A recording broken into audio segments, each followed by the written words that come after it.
Current bill வந்து ஒரு 40% of current பில்லை கண்ட்ரோல் பண்ண முடியும், கம்மி பண்ண முடியும் அப்படிங்கிற மாதிரி சொல்லியிருக்கீங்க. பட்சத்தில் நம்ம ஒரு டெஸ்க்டாப்போ ஒரு லேப்டாப்போ யூஸ் பண்ணுறோம் அப்படின்னாக்கா மினிமம் ரெக்வயர்டு பவர் அப்படின்னு பார்த்தீங்கன்னா 170லேருந்து 180 வாட்ஸ் மினிமம் வேணும்.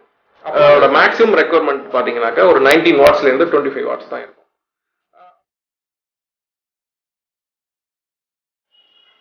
சார் வணக்கம் சார்.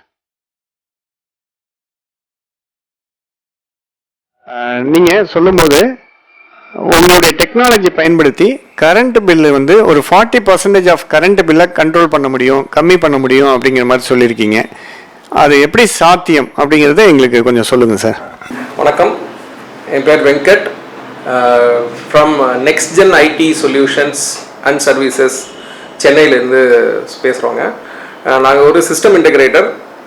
எங்களுடைய மெயினான பிஸ்னஸ் வந்து ஐடி மற்றும் ஐடி சம்பந்தமான அனைத்தையும் எண்ட் டு எண்ட் ஒரு பிஸ்னஸ் பீப்புளுக்கு கொண்டு போய் சேர்க்கறதாங்க எங்களுடைய பிஸ்னஸ்ஸு.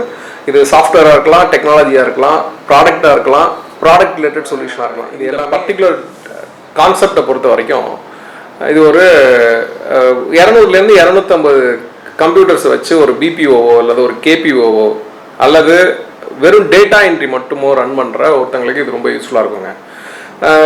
அதர்வே அரௌண்ட் இன்னொரு பக்கம் பார்த்தீங்க அப்படின்னாக்கா இப்போ பெரிய ஃபேர்ம்ஸ் ரன் பண்ணுவாங்க, லைக் ஆடிட்டர் ஃபேர்ம்ஸ் அது மாதிரி. ஸோ அவங்களுடைய பேசிக் ரெக்குவயர்மெண்ட் ஆஃப் கம்ப்யூட்டிங்கிறது என்னவா இருக்கும் அப்படின்னு பார்த்தீங்கன்னா ஒரு பேசிக் எக்ஸல் ஷீட்டு, இல்லைனா ஒரு வேர்டு, இல்லை ஒரு சின்ன வீடியோ கான்ஃபரன்சிங்கு, பிரிண்டிங்கு, ப்ளஸ் அவங்களுடைய ரெக்குவயர்மெண்ட்டே பார்த்தீங்கன்னா இது தாண்டி வேறு எதுவுமே இருக்காது. இவ்வளோதான் அவங்களோட ரெக்குவயர்மெண்ட்டே இருக்கும். இப்போ அதை மாதிரி இருக்கிறவங்க என்ன பண்ணுவோம் நம்ம நார்மலாக என்ன பண்ணுவோம் அப்படின்னாக்கா ஆளுக்கு ஒரு பேசிக் சிஸ்டம் வாங்கி வச்சுருப்போம். இப்போ இந்த சிஸ்டம் வாங்குறதுல 2 விதத்தில் நம்ம வந்து மணியை சேவ் பண்ணலாங்க. ஒரு விதம் நீங்கள் கேட்ட கேள்வியில் பவர்லேருந்து, அதாவது நம்ம யூஸ் பண்ணுற கரண்ட்லேருந்து நம்மளுடைய அமௌண்ட்டை மணியை வந்து நம்ம சேவ் பண்ணலாம். இன்னொன்று வந்து பார்த்தீங்கன்னாக்கா ஸ்பேஸ்லேயும் கூட உங்களுடைய அமௌண்ட்டை வந்து usage of space for that particular PC அப்படின்றதுலையும் நம்மளோட அமௌண்ட் ஆஃப் மணியை வந்து நம்ம கண்டிப்பாக ரெடியூஸ் பண்ண முடியும்.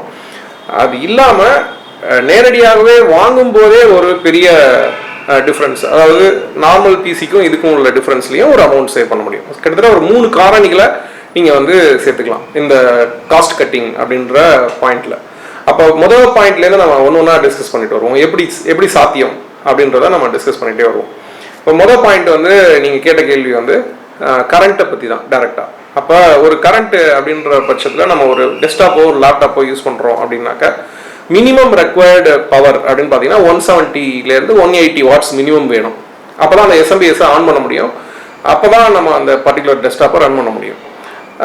இதுவே நம்ம ஒரு தின் கிளைண்ட் வாங்கி நம்ம யூஸ் பண்ணுறோம் அப்படின்னாக்கா தின் கிளைண்ட் மேக்ஸிமம் ரெக்வயர்மெண்ட் பார்த்தீங்கன்னாக்கா ஒரு 19 வாட்ஸ்லேருந்து 25 வாட்ஸ் தான் இருக்கும். அப்போ நீங்கள் வந்து ஒரு 200 மிஷினு 24/7 நமக்கு ஒரு மாதத்தில் ரன் ஆகுது அப்படின்னாக்கா கிட்டத்தட்ட 2 பிசியோட காஸ்ட்டு நமக்கு அதில் கிடைக்கிறதுக்கு சான்சஸ் இருக்குது. அதாவது நம்ம பே பண்ணுற கரண்ட் சார்ஜ்லேயே குறைஞ்சிரும். கிட்டத்தட்ட சேவிங்காகவே நீங்கள் அதை எடுத்துக்கலாம். இப்போ இந்த சேவிங்கை நீங்கள் இன்க்ரீஸ் பண்ணிகிட்டே போகும்போது வருஷத்தில் உங்களுக்கு ஒரு பெரிய ரிடக்ஷன் இருக்கிறதுக்கு சான்ஸ் இருக்குது. சொல்லுங்கள் சார். நீங்கள் சொல்கிறது என்ன அப்படின்னா நார்மலாக ஒரு பிசி வந்து சிபியு மட்டும் எத்தனை வாட் எடுத்துக்குன்னு சொல்கிறீங்க? Minimum 180 sir. 180 வாட்ஸ் இல்லாமல் ரன் மினிமம் 180 வாட்ஸ் எடுத்துக்கோங்க. ஸோ அப்போ அந்த 180 வாட்ஸு நீங்கள் சொல்கிற தின் கிளைண்ட் வந்து எத்தனை வாட்ஸுங்கிறீங்க? மேக்ஸிமம் 19லேருந்து 25 வாட்ஸ் வரைக்கும் எடுத்துக்கோங்க. அப்போ 180னா 10 டைம்ஸ் நமக்கு கம்மியாகுது. 180 எங்கே இருக்குது, 18 வாட்ஸ் அப்படிங்கிறது எங்கே இருக்குது நமக்கு? உங்களுடைய கால்குலேஷனில் ரொம்ப பெரிய அமௌண்ட் நீங்கள் எதிர்பார்த்து கம்மியாகிடக்கூடாதுங்கிறதுக்காக நான் என்னால் முடிஞ்ச வரைக்கும் மாடரேட்டாக சொல்கிறேன். பட் இதனுடைய reduction will be very huge. But இது மட்டுமே அதனுடைய நேரடி இம்பாக்ட் இல்லைங்க. இன்னொரு அதனுடைய இதுக்கு ஒன் டே கணக்கு அப்படின்னு போட்டால் 180 வாட்ஸு இன்ட்டு ஒரு 10 கம்ப்யூட்டர், நீங்கள் சொல்கிற மாதிரி 100 கம்ப்யூட்டர் சொல்கிறீங்க. அப்போ அதோடைய என்ன கால்குலேஷன் ஆகுது சார்? 180 வாட்ஸு இன்ட்டு 100 அப்படின்னா 18,000 வாட்ஸ் ஆகுது. ஆமாம், இன்ட்டு ஹவர்ஸு ஒரு 10 ஹவர்ஸ் வச்சுட்டா கூட அப்போ எவ்வளோ காஸ்ட் வைஸ் நமக்கு பயங்கரமாக கம்மியாகுது. இதை ஏன் எல்லாரும் அப்ளை பண்ணாமல் வச்சுருக்காங்களா இல்லை தெரிஞ்சே பண்ணிட்டு இருக்காங்களா? இது வந்து ஏற்கனவே தெரிஞ்சு இவங்க நம்மளால அதை பண்ண முடியும்ன்றவங்க ஒரு டெஸ்ட் அண்ட் ட்ரையல் முறையில செஞ்சு ஒரு 5 பண்ணுவாங்க, 4 பண்ணுவாங்க, இல்லைனா ஒரு பர்டிகுலர் டீமுக்கு மட்டும் பண்ணுவாங்க. இதை இம்ப்ளிமெண்ட் பண்ணி இதை சக்ஸஸ் ஆன உடனே இதை என்டையர் டீமுக்குமே அவங்க இம்ப்ளிமெண்ட் பண்ணிடுவாங்க. அதுவே இதை பற்றின அவேர்னஸ் இல்லாதவங்க இதை பண்ணியிருக்க மாட்டாங்க. இதுலேயுமே பார்த்தீங்கன்னா 2 விதமான ரெக்குவயர்மெண்ட் திருப்பியும் வந்துடுது. ஒன்று, இதில் பார்த்தீங்கன்னா செக்யூரிட்டின்ற ஆஸ்பெக்டையும் நீங்கள் இதில் வந்து பக்காவாக எடுத்துகிட்டு வந்துட முடியும். இன்னொரு விஷயம் பார்த்தீங்க அப்படின்னாக்கா, இப்போ நீங்கள் இந்த டிவைசஸ் நம்ம கொடுத்துருக்கோம், அதனுடைய ரிட்டர்ன் ஆன் இன்வெஸ்ட்மெண்ட்டும் கூட இருக்குது அப்படின்றதுனால உங்களுக்கு தேவையான பவர் பேக்கப்பையும் குறைச்சிக்கலாம். இப்போ நீங்கள் வந்து பவர் கன்சம்ஷனை பற்றி பேசுகிறீங்க, பவர் பேக்கப்பும் வேணும் இல்லையா? இப்போ உங்களுக்கு ஒரு பவர் போயிடுச்சு, நீங்கள் 100 மிஷினை ரன் பண்ணணும்னா உங்களுக்கு அதுக்கு ஒரு யூபிஎஸ் வேணும் இல்லையா? Sir 1 minute sir. இப்போ அந்த சிபியூட காஸ்ட்டுக்கும் நீங்கள் சொல்கிற தின் கிளைண்ட்டுக்கான காஸ்ட்டுக்கும் என்ன டிஃப்ரென்ஸ் வரும் சார்? கிட்டத்தட்ட 20% கம்மியாக இருக்கும் சார். நான் வந்து எகெயின் சொல்கிறேன், 20% 40% வரைக்கும் கூட டிஃப்ரென்ஸ் இருக்கும். இப்போ ஃபார் எக்ஸாம்பிள், நான் இப்போ ஒரு பேசிக் செல்ரானோட இல்லை ஒரு பேசிக் i3 சிஸ்டம் நான் வாங்குறேன் அப்படின்னாக்க, இந்த சிஸ்டமோட காஸ்ட் வந்து மினிமம் ஒரு 30,000 ரூபா இருக்குது அப்படின்னா, நீங்கள் இந்த சிஸ்டம் வாங்கும்போது இதனுடைய காஸ்ட் 20,000 ரூபா இருக்குங்க. அதோட பர்ஃபார்மன்ஸ் என்ன கொடுக்க முடியுதோ அந்த பர்ஃபார்மன்ஸை நீங்கள் இதில் எடுக்க முடியும். 100% இட் வில் ஒர்க். நான் சொல்கிறது வந்து கம்ப்யூட்டிங் லோடை பேஸ் பண்ணி. இப்போ நீங்கள் வந்து நான் வந்து ஒரு கிராஃபிக்ஸ் கார்டு யூட்டிலைஸ் பண்ணுற ஒரு அப்ளிகேஷன் யூஸ் பண்ணுறேன்னா இந்த பர்டிகுலர் மாடல் உங்களுக்கு உதவாது. நான் சொல்கிறது எல்லாமே ஒரு டேட்டா என்ட்ரி இல்லை ஒரு பேசிக் யூசேஜ் ஆஃப் கம்ப்யூட்டர்ஸ். நம்ம பிஸ்னஸில் தேவைப்படுற இடத்துல தேவைப்படுற அப்ளிகேஷனோட யூட்டிலிட்டி ரொம்ப கம்மியாக இருக்குது அப்படின்ற கம்ப்யூட்டிங் பவர் லெஸ்ஸாக இருக்கிற எல்லா இடத்துலையுமே இது பயன்படுங்க. இது எல்லா இடத்துக்குமே காமன் தான். இது வந்து ஒரு எஜுகேஷன் இன்ஸ்டியூட்டாக இருக்கலாம், இல்லை ஒரு வாணிகம் நடக்கிற நம்ம இடத்துல இருக்கிற ஒரு பில்லிங் போடுற இடமா இருக்கலாம், இல்லை நான் ஏற்கனவே சொன்ன மாதிரி ஒரு ஆடிட்டரோட ஆஃபீஸில் அவங்க யூஸ் பண்ணுற டேலி அதர் சிஸ்டம்ஸ் யூஸ் பண்ணுற சிஸ்டமாக இருக்கலாம், டேட்டா என்ட்ரியாக இருக்கலாம், கேபிஓவாக இருக்கலாம். எக்ஸாம்பிளுக்கு ஒரு டிபார்ட்மெண்ட் ஸ்டோர் அப்படின்னு எடுத்துட்டோம் அப்படின்னா ஒரு 40 பிஓஎஸ் வச்சிருப்பாங்க, பாயிண்ட் ஆன் சேல் வச்சிருப்பாங்க. அந்த 40 சிஸ்டமும் சிபியூவா இல்லாமல் இந்த மாதிரி தின் கிளைண்டாக இருந்துச்சு அப்படின்னா நமக்கு கரண்ட் பில்லும் கம்மியாகும், சிஸ்டத்தோட காஸ்ட்டும் கம்மியாகுங்கிற மாதிரி நீங்கள் சொல்றீங்க. சிஸ்டத்தோட காஸ்ட் ஒரு பக்கம், கரண்ட் ஒரு பக்கம், மெயின்டெனன்ஸ் ஒரு பெரிய உங்களுக்கு அட்வான்டேஜ் கிடைக்கும், ஸ்பேஸ் ஒரு பெரிய அட்வான்டேஜ் கிடைக்கும். இது மூணுலையும் நீங்கள் இன்னொரு ஒரு பெரிய விஷயம் எகைன் நான் திருப்பி சொல்கிறது, power backup is also important. நீங்கள் இப்போ லைவாக இப்போ நீங்கள் சொன்ன உதாரணத்தையே எடுத்துக்கிட்டோம்னா, ஒரு டிபார்ட்மெண்ட் ஸ்டோரில் எங்கிட்ட கரண்ட் இருக்குது, கரண்ட் வரும்போது நல்லபடியாக ஒர்க் பண்ணுறோம், நிறைய கஸ்டமர்ஸ் வந்துட்டாங்க, கரண்ட்டு வந்து போயிடுச்சு, அப்போ நான் அதுக்கு ஒரு பவர் பேக்கப் கொண்டு வரணும். இப்போ நீங்கள் இதனுடைய பவர் ஆல்ரெடி நம்ம கம்மி பண்ணிட்டதுனால உங்களுடைய ஒரு சாதாரண யூபிஎஸ்ஸே இதனுடைய தேவையை வந்து ஈஸியாக ஹேண்டில் பண்ணிடும். இப்போ அதுவே நம்ம எல்லாமே ஃபுல் ஃப்ளெஜ்டு சிஸ்டமில் வச்சிருக்கும் போது அதுக்கு தேவைப்படுற கரண்ட் கொடுக்குற ஒரு ஜென்ரேட்டரையோ அல்லது ஒரு யூபிஎஸ்ஸையோ நம்ம பண்ண வேண்டிய கட்டாயம் வந்துடுது. ஸோ அதுவும் உங்களுக்கு ஒரு பெரிய அட்வான்டேஜாக இருக்கும்.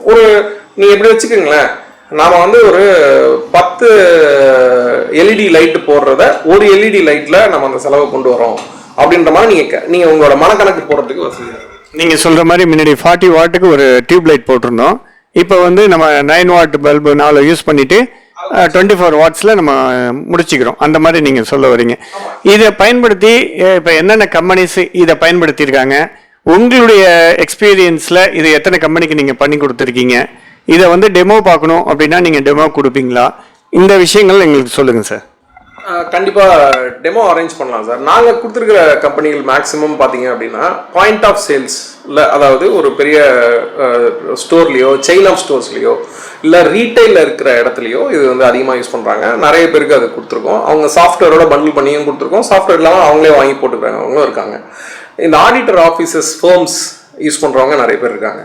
ஃபேக்ட்ரிஸில் front end trainings, front end data entry, front எண்டில் அவங்களுடைய டேட்டாவை வந்து ஒர்க் ஃப்ளோர்லேயோ இல்லைனாக்கா அவங்க இருக்கிற பர்டிகுலர் பிளேஸில் ஃபீட் பண்ணுற இடத்துல இருக்கிற எல்லா இடத்துலையுமே இதை யூஸ் பண்ணுறாங்க. அது இல்லாமல் பார்த்தீங்கன்னா நான் உங்கள்கிட்ட ஏற்கனவே சொன்ன மாதிரி டிஜிட்டல் சைனேஜஸ்க்கு இது நிறைய பயன்படுது. ஸோ ஒரு டிவி இருக்கும், டிவிக்கு பின்னாடி இதை வந்து இந்த பாக்ஸை வந்து யூஸ் பண்ணுவாங்க. அதில் அந்த டிஜிட்டல் சைனேஜுக்கான மீடியா பிளேயர் இருக்கும், அந்த பிளேயர்லேருந்து அவங்களுக்கு தேவையான யூட்டிலிட்டியை ரன் பண்ணுவாங்க.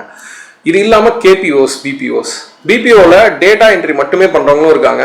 டேட்டா என்ட்ரி இல்லாமல் இதுலேயே மெடிக்கல் பில்லிங் பண்ணுறவங்களும் இருக்காங்க. இந்த மெடிக்கல் பில்லிங் பண்ணுறவங்களோட மேக்ஸிமம் பார்த்தீங்கன்னா பிடிஎஃப்ஓ இல்லைனாக்கா வேர்ட் ஃபைலோ இல்லை எக்ஸல் ஷீட்டோ தான் அவங்களோட யூட்டிலிட்டி வந்து நிறைய இருக்கும். அவங்களுக்கு இது ரொம்ப யூஸ்ஃபுல்லாக இருக்கும். இப்போ இதுலேயே ஒரு ஸ்டெப் தாண்டி ஒரே டயத்தில் அனலிட்டிக்ஸ் யூஸ் பண்ணுறவங்க இருக்காங்க. நான் வந்து ஒரு 50 எக்ஸல் ஷீட் ஓப்பன் பண்ணி வைப்பேங்க அப்படின்னு சொன்னால் இந்த ப்ராடக்ட் உங்களுக்கு பொருந்தாது, அவங்களுக்கு இது யூஸ் ஆகாது.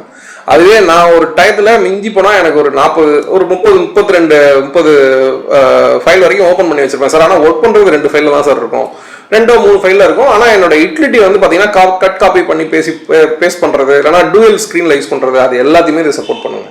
எல்லாத்துக்குமே பாசிபிலிட்டிஸ் இருக்குது. மோரோவர் உங்களுடைய யூட்டிலிட்டியும் கம்மியாகாமல் உங்களோட காஸ்ட்டையும் கம்மி பண்ணுறது தான் இதனுடைய பேஸுங்க. சேம் வே திருப்பியும் உங்களுக்கு ஞாபகப்படுறதுக்காக சொல்கிறேன், இது வந்து கிராஃபிக்ஸ் ரிலேட்டடாகவோ இல்லை ஹை அண்ட் கம்ப்யூட்டிங் பவருக்காகவோ இல்லாத ஒரே மிஷின் ஒரு i7 i5 மிஷின் பண்ணி எனக்கு அது கொடுக்குற ரிசல்ட்டாக ஒரு அப்ளிகேஷன் கொடுக்குற அப்ளிகேஷனுக்கு எனக்கு இது வேணும்னாலும் இது உங்களுக்கு பயன்படாதுங்க. ஏன்னா இது பயன்படுறதை பற்றி பேசிட்டோம், பயன்படாது எங்கங்கிறதையும் உங்களுக்கு சொல்லணுங்கிறதுக்காக அந்த பார்ட்டியும் உங்களுக்கு சொல்லிடலான்றதுக்காக சொல்கிறேன். ஸோ அந்த மாதிரி ஹை பவர் கம்ப்யூட்டிங் தேவைப்படுறவங்களுக்கு இந்த மிஷின் பொருந்தாது.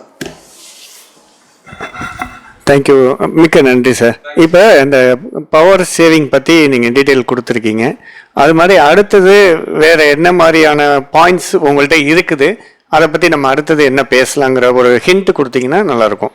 டெக்னாலஜியில் நிறைய விஷயங்கள் வந்து அனுபவபூர்வமாக நமக்கு வந்து கையில் வந்து கிடைக்கிறது இல்லைங்க. இவ்வளோதானா இந்த விஷயம் அப்படின்ற மாதிரி தான் இருக்கும். ஆனால் அது வந்து நமக்கு தெரியறதில்லை. எப்படி சொல்லலாம் அப்படின்னு கேட்டிங்கன்னா, இப்போ நீங்கள் யூஸ் பண்ணுற டெய்லி ஜிமெயில், உங்களுடைய கூகுள் மெயில் யூஸ் பண்ணுறீங்க, உங்களுக்கு அதுலேருந்து மெயில் அனுப்புறீங்க, ரிசீவ் பண்ணுறீங்க, உங்களோட மொபைல்லேருந்து இந்த மெயில் அனுப்புறீங்க, ரிசீவ் பண்ணுறீங்க, இல்லை ஒரு பர்டிகுலர் இன்ஃபர்மேஷனை வாங்கி உங்களோட ரெஸ்யூம் அனுப்புறது, இல்லை நீங்கள் அதில் ஏதோ ஒரு தகவல் பரிமாற்றம் நீங்கள் அதை பண்ணிகிட்டே வரீங்க. It is nothing but a cloud. இந்த மாதிரி கிளவுடில் என்னென்னலாம் அடிஷ்னல் வேல்யூஸ் இருக்குன்றத நம்ம பேசலாங்க. இதுக்கு என்ன மாதிரி அப்ளிகேஷன்ஸ் தேவைப்படுது, இது எதை பேஸ் பண்ணி ரன் ஆகுது, இந்த இண்டஸ்ட்ரியினுடைய க்ரோத் என்ன, இந்த கிளவுடுன்ற இண்டஸ்ட்ரி எங்கே போகும், இந்த மாதிரி நிறைய விஷயங்கள் பேசலாங்க. இதை தொடர்ந்து நம்ம கண்டிப்பாக பண்ணிட்டே வரலாம்.